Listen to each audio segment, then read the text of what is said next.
Hi guys, आज हम अपनी पॉलिटी की क्लास स्टार्ट करते हैं। आज हम पढ़ेंगे different types of majority. Last class में मैंने बताया था कि जो आज वाली क्लास है, मतलब नेक्स्ट क्लास है, उसमें हम टाइप्स ऑफ मेजॉरिटी पढ़ेंगे। काफ़ी इंपॉर्टेंट क्लास है, छोटी क्लास रहेगी पर इम्पॉर्टेंट है। इसमें मैं आपको 4-5 टाइप की मेजॉरिटीज़ बताऊंगी। अगर आपने ये वाली क्लास अच्छी तरह से पढ़ ली तो आगे आपको दिक्कत नहीं होगी, क्योंकि मेजॉरिटीज़ के जो टाइप्स हैं वो बार बार बीच बीच में कहीं ना कहीं आते रहेंगे, तो तब आपको अच्छी तरह समझ आ जाएगा। तो अब हम स्टार्ट करते हैं। पहला टाइप है सिंपल मेजॉरिटी, जिसको हम वर्किंग मेजॉरिटी भी बोलते हैं।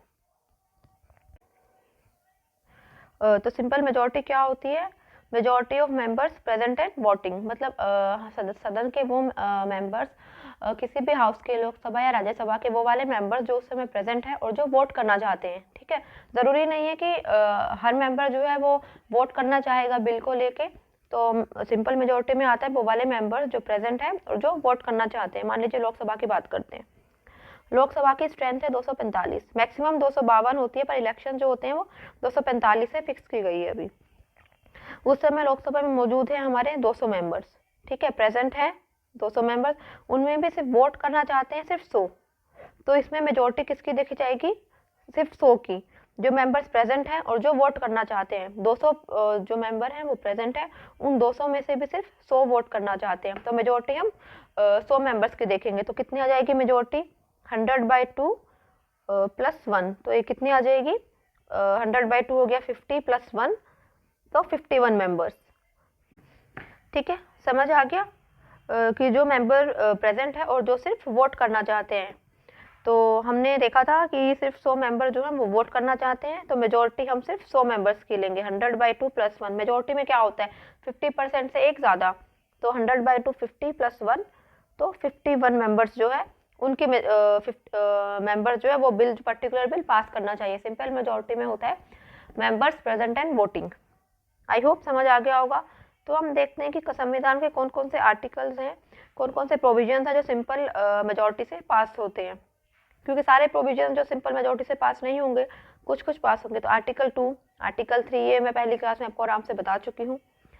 To pass no confidence motion, किसी भी सदन में नो कॉन्फिडेंस मोशन, लोकसभा में ही होता है नो कॉन्फिडेंस मोशन पास करने के लिए। नो कॉन्फिडेंस मोशन वाला जो है हम पार्लियामेंट वाले चैप्टर में आराम से पढ़ेंगे, बस अभी याद रखिएगा। नो कॉन्फिडेंस मोशन को पास करने के लिए, एडजर्नमेंट मोशन को पास करने के लिए, सेंसर मोशन को पास करने के लिए, ये सारे मोशन पार्लियामेंट वाले चैप्टर में आराम से पढ़ेंगे। Removal of vice president in Lok Sabha, कि हमें वाइस प्रेसिडेंट को लोकसभा से रिमूव करना हो तब सिंपल मेजोरिटी की ज़रूरत होती है। Vote of thanks of president या गवर्नर, कि क्या होता है जब कोई भी सेशन स्टार्ट होता है या फिर नए असेंबली इलेक्शन होते हैं, तो प्रेसिडेंट जो है वो दोनों हाउसेस को, लोकसभा और राज्यसभा सभा में जो है एक स्पीच देता है, जिसको हम वोट ऑफ थैंक्स बोलते हैं। तो वो वोट ऑफ थैंक्स जो है प्रेसिडेंट का सिंपल मेजोरिटी से पास होता है। गवर्नर का, स्टेट हो गया तो वहाँ गवर्नर हो जाएगा। Proclamation of state and financial emergency, कि अगर हमें स्टेट और फाइनेंशियल इमरजेंसी लगानी हो तो वो सिंपल मेजोरिटी से होती है। ये इमरजेंसी क्या होती है, क्या क्या प्रोसीजर होता है, ये इमरजेंसी वाले चैप्टर में आराम से पढ़ेंगे।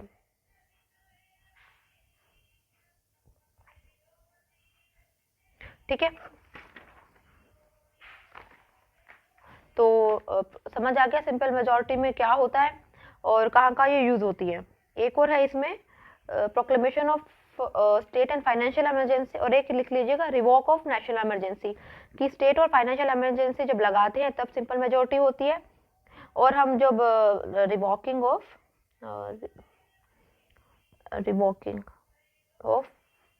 नेशनल इमरजेंसी, कि जब नेशनल इमरजेंसी हटानी होती है तो सिंपल मेजोरिटी यूज होती है। ध्यान रखिएगा, नेशनल इमरजेंसी को हटाने के लिए और स्टेट एंड फाइनेंशियल इमरजेंसी को लगाने के लिए सिंपल मेजोरिटी यूज होती है। क्या होता है सिंपल मेजोरिटी में? मेंबर्स प्रेजेंट एंड वोटिंग, जो मेंबर्स उस टाइम प्रेजेंट है और जो वोट करना चाहते हैं उनकी मेजोरिटी देखी जाएगी। ठीक है, मेजोरिटी अपने दिमाग में अच्छी तरह क्लियर रखिएगा, वरना कंफ्यूजन हो जाएगी और आगे जाके क्वेश्चंस जो है वो गलत हो सकते हैं। अब आते हैं एब्सोल्यूट मेजोरिटी। एब्सोल्यूट मेजोरिटी में क्या होता है?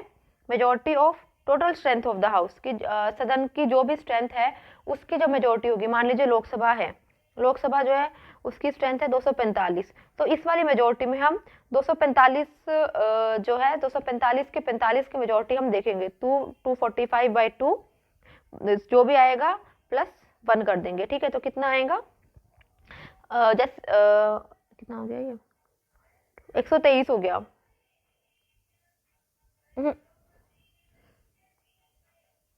ये हो गया 122.5 मतलब 123।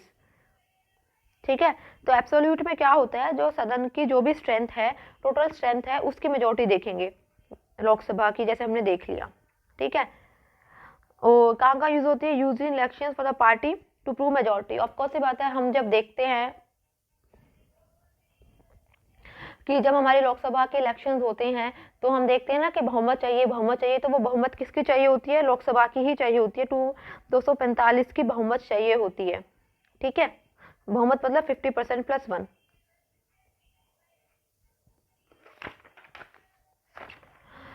या फिर स्टेट में आ जाते हैं तो विधानसभा की जो भी बहुमत होती है, विधानसभा जिन स्टेट्स में विधानसभा होती है ना, उनकी जो 18 स्टेट की विधानसभा की जो सीट्स है वो अलग अलग होती है, तो पर्टिकुलर विधानसभा की जो भी स्ट्रेंथ होगी टोटल, उसकी मेजोरिटी देखते हैं। ठीक है, तो सदन की जो भी पूरी स्ट्रेंथ है उसकी मेजोरिटी।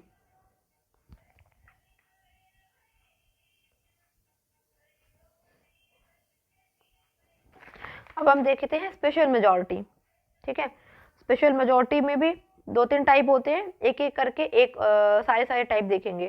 स्पेशल मेजोरिटी जो है उसका एक टाइप होता है आर्टिकल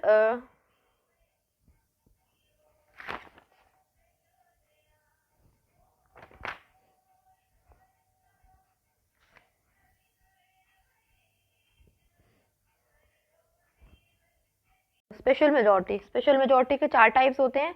एक टाइप होता है majority of two third of the total strength of the house, कि मतलब जो सदन है उसकी जो टोटल स्ट्रेंथ है उसकी 2/3। मान लीजिए लोकसभा ही ले लीजिए, उसकी 245 होती है, तो इस 245 की 2/3, तो 245 इंटू 2/3, जो भी मेजोरिटी आएगी बाद में एक ऐड और कर देंगे, इसका जो भी आएगा +1। तो ये वाली जो मेजोरिटी होती है, ये होती है स्पेशल मेजोरिटी की एक टाइप। ठीक है, जब हम जो सदन की टोटल स्ट्रेंथ होती है उसका 2/3 लेते हैं, तो जो भी आएगा देख लीजिएगा इसमें 245 का 2/3 +1 तो ऐड कर देंगे मेजोरिटी के लिए। तो ये वाली मेजोरिटी कहाँ यूज होती है, इम्पीचमेंट ऑफ प्रेसिडेंट, कि मतलब हम प्रेसिडेंट जो है उसको इम्पीच करते हैं, उनको हटाते हैं अपनी पोजीशन से, तो हमारी स्पेशल मेजोरिटी यूज होती है। ऑफकोर्स सी बात है, प्रेसिडेंट हमारे जो हैं वो फर्स्ट सिटीजन होते हैं। संविधान के हिसाब से सबसे ऊंचा पद मैंने पहले ही बताया था हमारे राष्ट्रपति का होता है, तो उनको ऐसे सिंपल तरीके से तो इम्पीच नहीं किया जाएगा, एक पर्टिकुलर मेजोरिटी की जरूरत पड़ेगी ना, तो इसलिए ये वाली मेजोरिटी इम्पीचमेंट ऑफ प्रेसिडेंट में बताई गई है। ठीक है, याद रखिएगा मेजोरिटी का प्रोसीजर और कहाँ का यूज होती है। एक मेजोरिटी होती है जो आर्टिकल 249 के हिसाब से होती है, ये प्रेसिडेंट वाली जो मैंने बताई थी इम्पीचमेंट ऑफ प्रेसिडेंट, वो होती है 61 आर्टिकल के तहत। एक होती है आर्टिकल 249 के तहत majority of 2/3 of members present and voting, कि भाई जो मेंबर्स प्रेजेंट हैं जो वोट करना चाहते हैं उनका 2/3। सिंपल मेजोरिटी में क्या था, majority of the members present and voting बस। ठीक है, इसमें क्या है, जो मेंबर्स प्रेजेंट हैं जो वोट करना चाहते हैं उनका 2/3। मान लीजिए लोकसभा में ही लेते हैं हम, तो 245 हैं, 200 वोट कर प्रेजेंट हैं, उनमें से भी 100 जो हैं वो वोट करना चाहते हैं, तो 100 का 2/3 इंटू 2/3 अप्रॉक्स आई थिंक 66-67 के करीब आ जाएगा ये। ठीक है, 66 पॉइंट समथिंग आएगा, तो 67 +1 और ऐड कर दीजिएगा, तो वो हो गई majority of the members, majority of the 2/3 members present and voting. ठीक है, आर्टिकल 249 के तहत ये इतनी यूज नहीं होती है।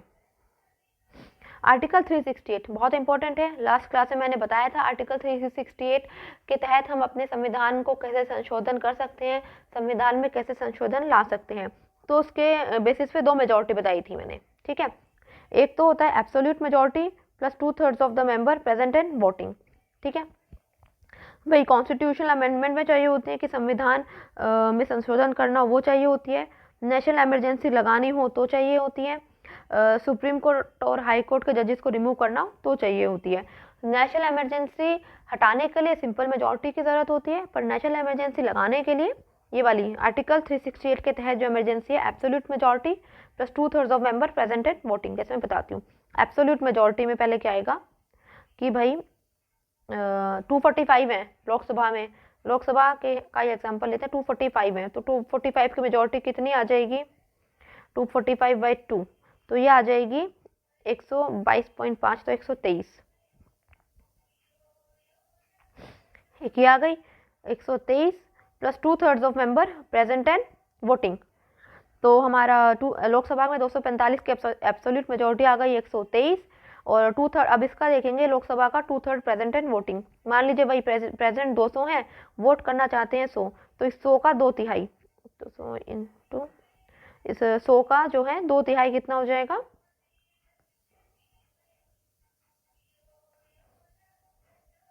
ये आ जाएगा 66 पॉइंट समथिंग, तो 67 ले लेते हैं।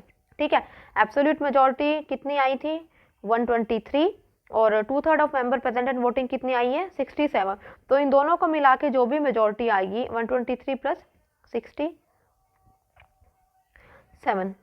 ठीक है, एब्सोल्यूट मेजोरिटी कितनी आई थी 123 आया था, प्लस एक ऐड कर देंगे तो वो मेजोरिटी हो जाएगी 124, इसमें भी एक ऐड कर देंगे तो वो मेजोरिटी हो जाएगी तो 68। ठीक है, ये तो 50% हो गया ना मेजोरिटी, 245/2 50% लिया है, 50% में एक ऐड करेंगे तो ही तो मेजोरिटी आएगी, तो 50% आया था 123, उसमें एक ऐड कर देंगे तो 124।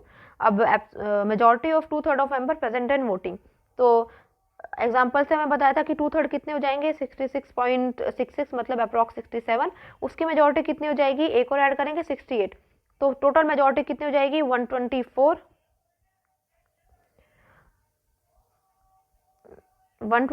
प्लस 68 जो भी आएगा, ये आएगा 192।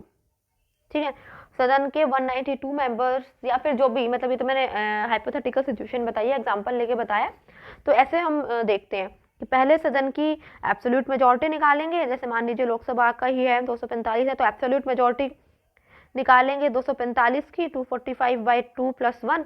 अब फिर निकालेंगे 2/3 of members present and voting, तो मान लीजिए वोट करना चाहते हैं सिर्फ 100, प्रेजेंट है 200, वोट करना चाहते हैं 100, तो 100 का 2/3 जो भी आएगा उसमें एक ऐड कर देंगे, तो इन दोनों का जो आएगा उनको ऐड करके वो मेजोरिटी आ जाएगी। ठीक है, काफ़ी बड़ी मेजोरिटी, मतलब टिपिकल है ये, तो ऑफकोर्स ये बात है जो इंपॉर्टेंट आर्टिकल्स होंगे उनको बदलने के लिए, उनमें अमेंडमेंट लाने के लिए हमें इस वाली मेजोरिटी की ज़रूरत होगी। तो इंपॉर्टेंट क्या क्या हो सकते हैं, ज़रूरी संविधान में संशोधन करना हो, नेशनल इमरजेंसी लगानी हो, नेशनल इमरजेंसी से हम सबको 1975 वाली इमरजेंसी याद आ जाती है, तो उसके बाद से इमरजेंसी में बहुत सारे चेंजेस हुए, वो इमरजेंसी वाले चैप्टर में हम आराम से पढ़ेंगे। या फिर सुप्रीम कोर्ट और हाई कोर्ट के जजेस को हटाना हो, कि भाई सुप्रीम कोर्ट और हाई कोर्ट भी हमारी अदालत है, जुडिशरी है, इतना इंपॉर्टेंट पार्ट है, तो ऐसे ही उनके जजेस को नहीं हटा देंगे, एक पूरा प्रोसीजर चाहिए होता है, तो उसके लिए हमारी ये वाली इमरजेंसी यूज होती है आर्टिकल 368 के तहत।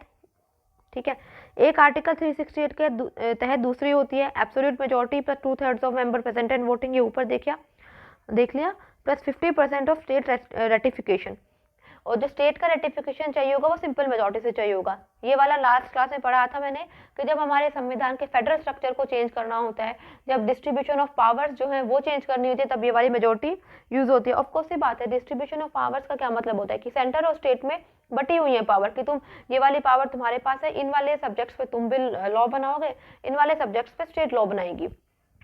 तो जब हमें इस वाली चीज में जब जहाँ पावर का डिफरेंस आ जाए कि पावर को रेटिफाई करना हो, पावर को बांटना हो सेंटर और स्टेट के बीच में, तो वहाँ हमें स्टेट की जरूरत भी पड़ेगी, स्टेट से हम मंजूरी लेनी भी पड़ेगी, क्योंकि हमारा फेडरल स्ट्रक्चर है, तो वहाँ स्टेट को इग्नोर नहीं कर सकते हैं। तो वहाँ पे हमारा जो स्टेट रेटिफिकेशन है कि भाई 50% जो स्टेट है उनके लेजिस्लेचर ने पास कर दिया वो बिल सिंपल मेजोरिटी से, तो वो हमारा आ जाएगा एक आर्टिकल 368 के तहत दूसरी मेजोरिटी। इसमें 3 टाइप के होते हैं, याद रखिएगा, एक तो एब्सोल्यूट मेजोरिटी हो गई, plus 2/3 of member present and voting, plus 50% of state ratification, की भाई जो 50% स्टेट लेजिस्लेचर है, 50% स्टेट का वो विधानसभा होती है, पूरा विधानसभा तो क्या पूरा मतलब स्टेट लेजिस्लेचर जो होता है उसको पास करना चाहिए, पर वो जो स्टेट है वो सिंपल मेजोरिटी से पास कर दें। ठीक है, ये एक होती है, ये कब होती है जब हमारा फेडरल स्ट्रक्चर चेंज हो रहा हो। तो अब हम देखते हैं इनके यूजेस कि आर्टिकल 249 के तहत जो मैंने सबसे पहली मेजॉरिटी बताई थी, majority of 2/3 of member present and voting, वो कहाँ कहाँ यूज होती है?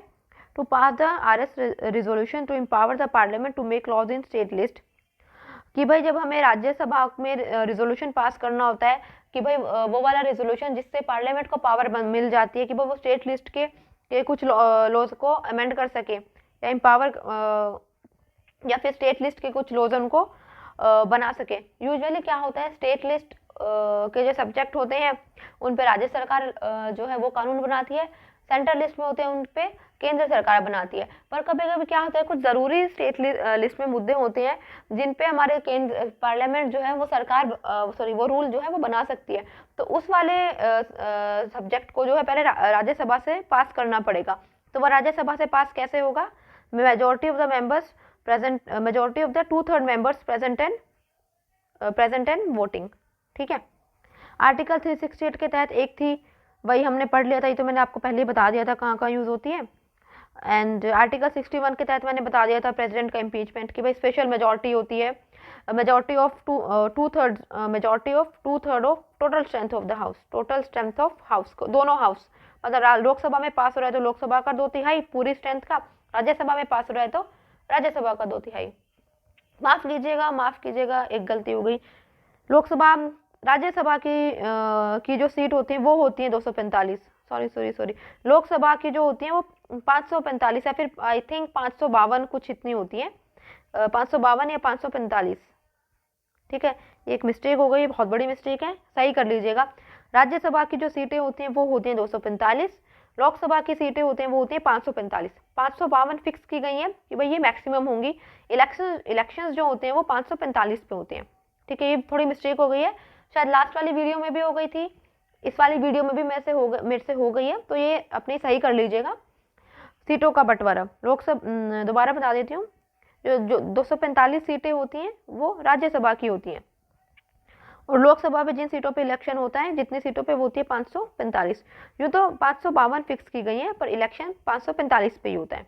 ठीक है, ये थोड़ी मिस्टेक हो गई है, ध्यान रखिएगा। तो 4 टाइप की मेजॉरिटी पढ़ी है मैंने, simple, absolute, effective and special. Special में भी फिर 4 टाइप की है। तो ये वाली जो मेजॉरिटीज हैं इनका क्या क्या प्रोसीजर होता है, कैसे कैसे मेजॉरिटी निकालते हैं, वो एक बार अच्छी तरह देख लीजिएगा, और कहाँ कहाँ यूज होती हैं वो देख लीजिएगा। आई थिंक इफेक्टिव मैंने पढ़ा ही नहीं है। एक इफेक्टिव मेजॉरिटी क्या होती है? Majority of all the then members of the house, कि majority of the effective strength of the house vacancies are not taken into account, कि भाई उस समय जो हमारी सदन की के मेंबर हैं, उस समय सदन की जो सदस्यता है उसमें जितने भी मेंबर्स हैं उनकी मेजॉरिटी, मान लीजिए लोकसभा ने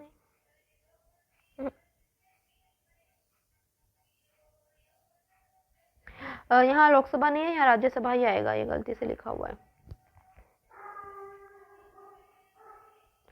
कि मान लीजिए हमारे राज्यसभा है, उसमें 245 मेंबर हैं। ठीक है, उसकी स्ट्रेंथ 245 होती है, इसको सही कर लीजिएगा, राज्यसभा। ठीक है, अब उसमें से वैकेंसीज है 15, मतलब 15 सीट खाली पड़ी हुई हैं। तो हमारी जो इफेक्टिव स्ट्रेंथ क्या होगी कि जहाँ जो इफेक्टिव स्ट्रेंथ की भाई जितने मेंबर्स हैं अभी, वैकेंसीज को नहीं देखेंगे हम कि कितनी वैकेंसीज है, जितने मेंबर्स हैं अभी, तो इफेक्टिव स्ट्रेंथ क्या हो जाएगी, जो वैकेंसीज है उनको माइनस कर देंगे, मतलब जो खाली पड़ी हुई सीट है उनको माइनस कर देंगे। तो 245 माइनस 15 230, तो मेजॉरिटी देखेंगे हम 230 की, तो कितनी मेजॉरिटी हो जाएगी? 232/2 + 1, तो 115 + 1 116। ठीक है, तो 116 मेंबर्स है, उनकी मंजूरी चाहिए होगी बिल को पास करने के लिए। तो एक कब होती है? Removal of vice president in Rajya Sabha.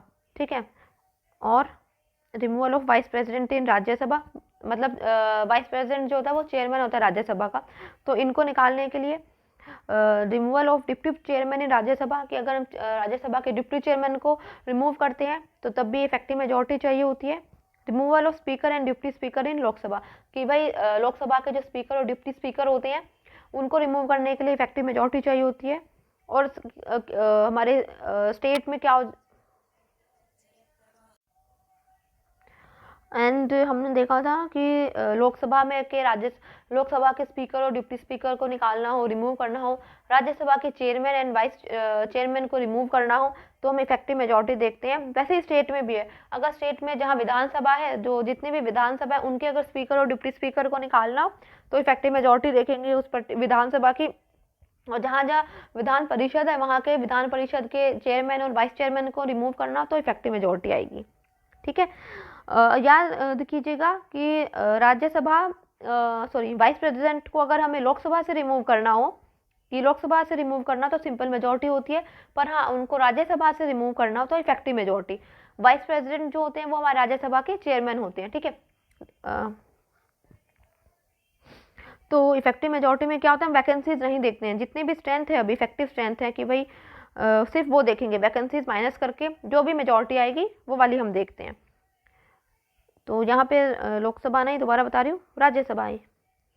तो 4 टाइप की मेजॉरिटीज़ हो गई हैं, इनको अच्छी तरह ध्यान करके पढ़ लीजिएगा, बहुत इंपॉर्टेंट है, कोई कन्फ्यूजन इनमें नहीं होना चाहिए। तो हमारी आज की क्लास यहीं ख़त्म होती है। Thank you.